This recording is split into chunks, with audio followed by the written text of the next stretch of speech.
So guys, mag-ready with me muna ako. Oo, yung ingay mo. First, pabango ko. Wala ka pang pulbo. Alam ko.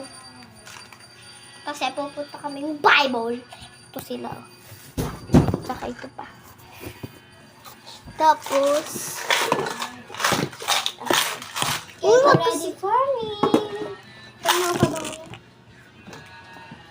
Sa Santa Rosa. Ako din. La, huwag niyo ubusin, no? Para maamoy tayo ng crush. Pupunta kayo si Ewan ko baka di makakapunta. Sa mukha niyo, face niyo, be. Be, dami naman yan. Sa mukha ko pa to. Wala man. Ganyan lang kumakuha.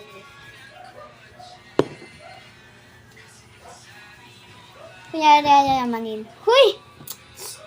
Kanina hindi ka nagpikita, tapos ngayon magpapakita. Paano nga ako sa likod, eh?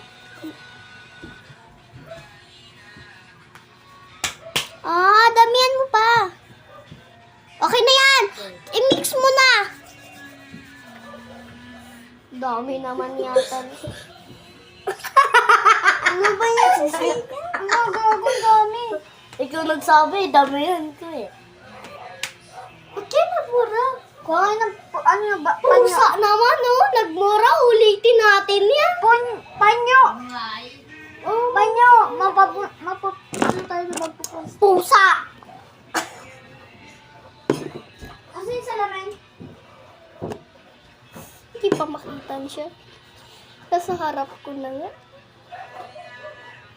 Wala parang puti. So, salamin ang... Ako muna. Hindi mo kasi nakita. Get ready for a day. Bakit bawal magdala ng cellphone sa Bible? Baka picturean niyo yung mga ano. Mga tinuro, tapos pag nakalimutan nyo, doon nyo kukupiin. Oo, okay lang doon. Sabi ni mami, ang ganda daw ng outfit ko. Pwede ko daw pang ano. Outfit, oh. Ano, syempre,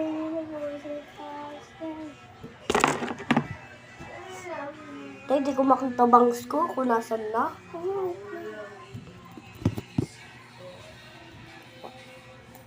Papaganda ba? Kung magpapaganda si Tayo, parang kambal na rin kami ni na pag saan siya pupunta, doon din ako. Kung anong bibilihin niya, yun din yung bibilihin ko na.